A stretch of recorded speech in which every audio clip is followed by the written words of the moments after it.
अशा प्रकारे organic soil multiplier वापरून टरबुजाचं एकंदरीत ॲव्हरेज बघू शकता तुम्ही. किती क्षेत्र आहे साहेब?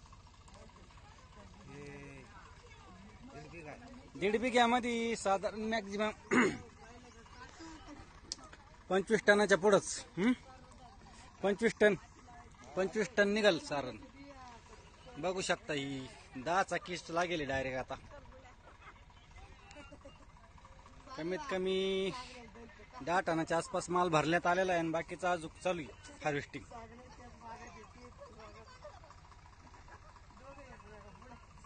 ऑर्गॅनिक मिशन राबवताना आलेला अनुभव खूप चांगला आहे. सॉइल मल्टीप्लायरचे रिझल्ट खूप सुंदर आहे. शेतकरी पण समाधानी. सर तुम्ही समाधानी ना? ऑर्गॅनिक सॉइल मल्टीप्लायर वापरून? एकदम समाधानी. धन्यवाद. Mission organic India.